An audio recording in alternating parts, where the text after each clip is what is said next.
会往海外移，当然跟整个地缘政治是有关系，大家都很清楚。然后尤其最近这个所谓的可能关税的问题，那这时候怎么办呢？所以很重要就是你的知识要累积，你的知识然后你的人员培训要有效率。那因为尤其就是像东南亚不是同文同种的那语言沟通上是很微，所以要尽可能的把这个因素降低的话，其实大语言模型可以做到的。就我刚刚讲的知识管理，如果你都累积起来，你可以透过它就可以在其他地区你需要的时候，你可以快速用这个大语言模型就找到说我现在遇到的问题，其实之前在其他地区的厂区就有，那它可以很快速就，甚至它会帮你总结一个说你应该怎么做，应该怎么做，所以可以节省你很多。就是说你刚开始把那个厂建起来的时候遇到的生产上遇到的问题，就可以很快的被处理掉，就省下你很多的时间。那第二个培训的部分，那它也可以做这个人员培训的部分，那就像它可以结合，就是除了大语言模型，在像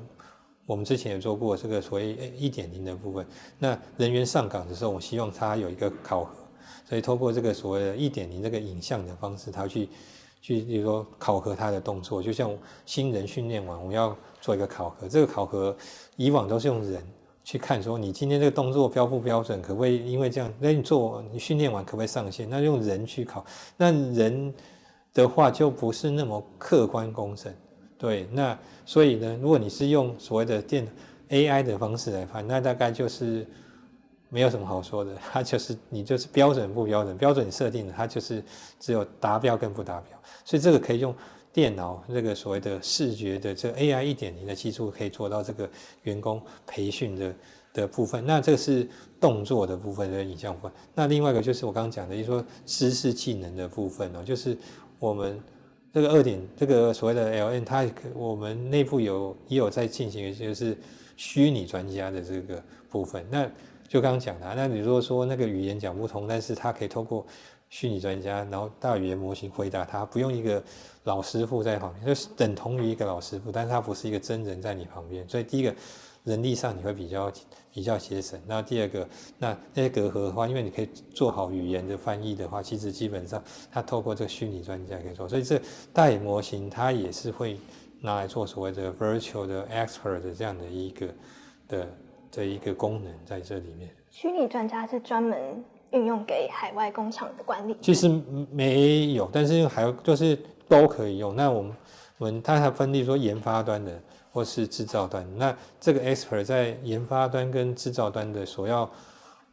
要具备的那个 knowledge 其实就不尽相同。那海外端其实也是可以用，但是就是因为大语言模型现在有很多资源多国语言，所以它也可以用当地的语言去，它可以理解你用当地语言问的问题，所以用当地语言根据资料用当地语言的方式回答你。对，等于说今天在我到各个厂区都会有一个主管级的人物存在，我可以随时问我要的问题。对，应该说就是说我们以前就是中国人讲那个师傅带徒弟那时候是真的就是一个师傅一个小徒弟在旁边嘛，因为他觉得这样子可以手把手教你，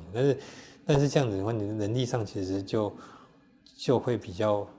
花比较多的人力去做这样的事情。那如果有了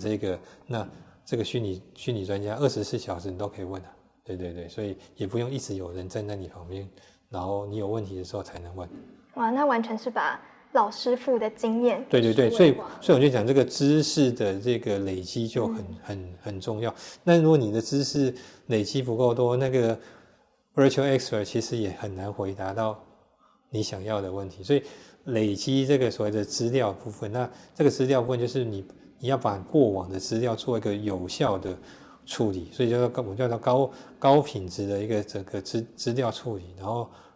模型可能要训练。就是针对用这些高品质的资料去做完训练，那他就可以变成一个有经验的一个老师傅。我们厂区除了台湾地区的话，像海外都有，那不管是对岸或是东南亚，其实都有厂区。那其实很重要的一个就是这些厂区都会产生很大的资料数据。那我没办法把它，就是如果每一个厂区的资料都是锁在自己厂区里面，我们叫它那个叫什么？就谷仓效应那个叫 data silo 的那个效应，就是他的资料就是放在他自己里面，那资料别人没办法参考。那如果这样子的话，其实你如果资料只有你自己的，那你有可能遇到问题的时候，这些可能又不足以替你解决问题。因为我看到的是这些资料，但是如果你把所有厂区资料能够汇整在一起的时候，你看到的你从那里面能够萃取到的，其实又是另外一件事情。所以基本上我们在这个所谓的这个海外情呢，第一个就是要把所有资料能够汇集在一起，就在那个所谓的我们有一个在这个所谓的大数据 Big Data 里面，它有一个叫做 Data Lake 这样的一个概念，所有的数据都要能够汇集在一起。那需要用的人就来这一个 Data Lake 里面都可以取得到数据，这是第一个要做的事情。那第二个就是我刚刚讲的，就是我今天台湾厂区出厂的产品，如果今天转